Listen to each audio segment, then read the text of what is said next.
Hello students. So now we are going to go ahead with the chapter. मुझे ऐसा लग रहा है कि लेक्चर नंबर 1 जिसके मैंने 4 पार्ट बनाए A, B, C and D. You have seen it. If not, then please go and watch. नहीं तो ये कुछ भी समझने वाला नहीं. जो भी बेसिक है वो मैंने सारा उसमें कवर कर दिया. So I want all of you to go and watch it. Don't watch this lecture directly. Make it very clear. Okay? So because we are going to discuss the most important part in this chapter, that is acceleration. काफी important मैं ऐसे बोल सकता हूं कि अगर आपको acceleration समझा, आपको सर्कुलर मोशन समझ में आएगा. ठीक है, तो देखते हैं एक्सेलरेशन क्या है. सर्कुलर मोशन करना है. अगर मुझे सर्कुलर मोशन करना है तो एक्सेलरेशन जो हमें मिलेगा, सी हम बोर्ड्स के लेक्चर ले रहे हैं, 12 standard boards, Maharashtra state board, और इसमें ये पार्ट ऑलरेडी 11 स्टैंडर्ड में हो चुका है. तो हम यहाँ पे क्या पढ़ने वाले हैं? सिर्फ कॉन्सेप्ट. तो ये अच्छा बात है, कुछ डेरिवेशन वगैरह नहीं है, सिर्फ हम कॉन्सेप्ट पढ़ने वाले इसमें. ठीक है, तो कॉन्सेप्ट पे ध्यान दो. तो ये फॉर्मूला कहां से आता है? चाहिए जाओ कि 11 स्टैंडर्ड में चेक करो, अभी जरूरत नहीं है, because for 12 standard इसमें कोई क्वेश्चन नहीं आने वाला है, but formula is important. ठीक है, so now acceleration जो है ना, सर्कुलर मोशन, और मुझे सर्कुलर मोशन करना है, सर्कुलर मोशन करने के लिए, okay, for circular motion acceleration which is required, I'll write acceleration which is required is acting along the radius towards the center. Arrow देख, along the radius towards the center. Circular motion करने के लिए acceleration जो चाहिए, it is acting along the radius towards the center.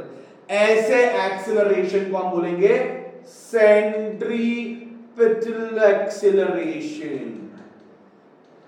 नाम याद रख, circular motion करने के लिए जो एक्सेलरेशन चाहिए रहता है उसका नाम है सेंट्रीपेटल एक्सेलरेशन. कम ऑन, नाम याद रख. क्या बोलते हैं उसको? Centripetal acceleration. क्या बोलते हैं उसको?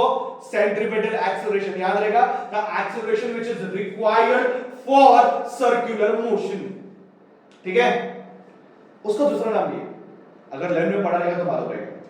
It is also called as radial acceleration because it is acting along the radius. तो इसका दूसरा नाम है, और लिखता हूं मैं यहां पे रेडियल एक्सेलरेशन. दोनों एक ही है, कंफ्यूज मत हो. एक्सेलरेशन सेंटर की तरफ लग रहा है इसलिए इसका नाम क्या रखा है? Centripetal acceleration. और रेडियस पे लग रहा है इसलिए इसका नाम रखा है रेडियल एक्सेलरेशन. तो कुछ भी यूज कर सकते हो. फॉर्मूला देख, C स्टैंड फॉर सेंट्रीपेटल. कुछ आर भी डालते, कुछ बुक में आर भी डाला हुआ है, वो आपकी मर्जी, जो डालना डालो. Minus omega square R vector, ये वेक्टर के फॉर्म है, ये वेक्टर के फॉर्म में फॉर्मूला है minus omega square R vector. Generally in magnitude इसको ऐसे याद रख सकते हैं, ओमेगा स्क्वायर आर. ठीक है, how you going to remember this as omega square R. ठीक है, तो सेंट्रीपेटल एक्सेलरेशन फॉर्मूला याद रखो, ओमेगा स्क्वायर ज्ञात. अभी मुझे बता, लेक्चर नंबर 1 अगर तूने देखा रहेगा, if you have seen, we know v is equal to r omega. याद कर, v is equal to r omega. तो सेंट्रीपेटल एक्सेलरेशन को मैं क्या बोलूंगा? v स्क्वायर अपॉन r भी बोल दूंगा, क्योंकि अगर मैं ओमेगा के बदले v बाय r डाल दिया ना तो ये मिलेगा. मैं चाहता हूं कि आप ये बाय हैड करो. This is very very important, very very important. Centripetal acceleration का फॉर्मूला कहां से आया? 11 में था, अभी अपने को नहीं पढ़ना है. ठीक है, तो सेंट्रीपेटल एक्सेलरेशन का फॉर्मूला क्या है? It is omega square R या फिर v square upon r. Learn कर दे, बाय हार्ट कर दे, बाय हार्ट कर दे. फॉर्मूला क्या है? ओमेगा स्क्वायर आर या फिर v square upon r. Important, centripetal acceleration का फॉर्मूला. ठीक है, इसके बिना सर्कुलर मोशन नहीं होगा, ये बात अपने दिमाग में डाल दे. सर्कुलर मोशन इसके बिना नहीं होगा. Okay, for circular motion this centripetal acceleration is required. ठीक है, क्लियर?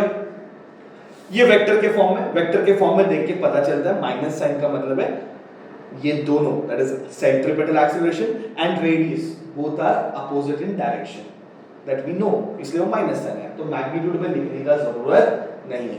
चल लर्न कर दे, बाय हार्ट कर दे, बहुत इंपॉर्टेंट है, ठीक है। अभी दूसरा चीज समझ, इमेजिन कर, सोचना चालू कर, अगर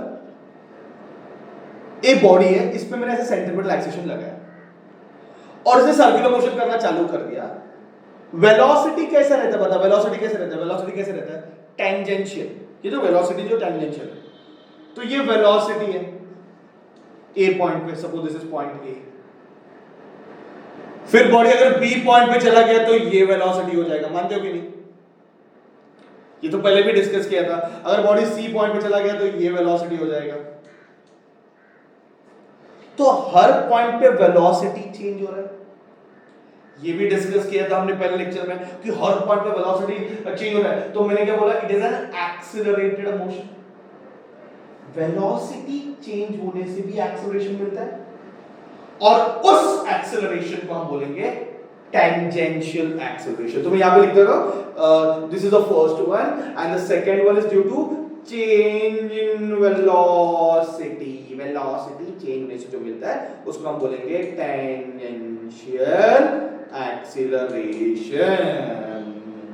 तो अब ये दूसरा एक्सीलरेशन हो गया। ये कौन सा एक्सीलरेशन है? सेंट्रीपिटल एक्सीलरेशन मतलब कौन सा? जो चाहिए सर्कुलर मोशन करने के लिए, उसके बिना सर्कुलर मोशन नहीं होगा। Without this circular motion is not possible, ठीक है। और ये जो है वो प्रोड्यूस हो गया, बन गया, सर्कुलर मोशन से टेंजेंशियल एक्सीलरेशन डेवलप हो गया, ठीक है, बिकॉज वेलोसिटी क्या हो गई, चेंज हो गई। और उसका फॉर्मूला मैं लिखता हूं AT, और ऑलरेडी दिया है मैंने फॉर्मूला लेक्चर 1 में, अभी आपको समझा रहेगा, इट इज R अल्फा। समझा? तो कितने एक्सेलरेशन है? 2 है, कम ऑन, 2 एक्सेलरेशन है। One is radial acceleration, that is centripetal acceleration which is required for circular motion, and other one is the tangential acceleration which is produced because of circular motion. Circular motion से जो produce हुआ, समझते? तो एक body पे 2 acceleration है। सबसे important point है, सबसे इंपॉर्टेंट, मतलब बहुत important, boards point of view बहुत इंपॉर्टेंट है, ऐसे क्वेश्चन एग्जाम में पूछते हैं, वेरी वेरी इंपॉर्टेंट, याद रखो, 1 मार्क के लिए। फॉर यूसीएम, चल आजा यूसीएम पे आजा। अच्छा, यूसीएम के बारे में सर ने क्या बताया था? यूसीएम क्या है? क्या बताया था? कि जिसमें ओमेगा कांस्टेंट होता है, बताया था ना, जिसमें ओमेगा कांस्टेंट है, एंगुलर स्पीड कांस्टेंट है, उसको यूनिफॉर्म सर्कुलर मोशन बोलते हैं। मतलब वेरी इंपॉर्टेंट, एग्जाम में आएगा, बहुत इंपॉर्टेंट। ओमेगा कांस्टेंट है, तो मुझे बता अल्फा क्या, rate of change of angular velocity with respect to time. Definition lecture 1 important है, नहीं देखा है ना, ये सब कुछ नहीं आने वाला है, बोलेगा सर क्या लिख रहे हो डायरेक्टली। लेक्चर 1 देख, उसमें ये सब एक्सप्लेन किया है। तो alpha is D omega by dt। Constant का डेरिवेटिव, इतना मैथ्स तो आता है ना कि कांस्टेंट का डेरिवेटिव कितना है? 0। अगर अच्छा यूसीएम में अल्फा 0 है, अगर यूसीएम में अल्फा 0 है तो यूसीएम में टेंजेंशियल एक्सेलरेशन कितना होता है? 0। तो आगे ना एक्सेलरेशन यूसीएम में सिर्फ बच गया कौन सा? सेंट्रीपिटल, क्योंकि टेंजेंशियल तो कितना है? 0 है। तो टेंजेंशियल एक्सेलरेशन आएगा कभी? नॉन यूसीएम में आएगा, ठीक है। So for non UCM we will get both acceleration। तो नॉन यूसीएम, जब बॉडी नॉन यूसीएम करेगी तो सोच, एक बॉडी को एक ऐसे खींच रहा है, एक ऐसे एक्सेलरेट कर रहा है, इसका नाम क्या है? Centripetal acceleration. और एक जो है वो टेंजेंशियल है। जब मैं यूसीएम की बात करता हूं तो सिर्फ क्या मिलता है? सेंट्रीपिटल, टेंजेंशियल है नहीं। टेंजेंशियल हाईएस्ट है, नाइन्थ है, सिर्फ क्या है? सेंट्रीपिटल है।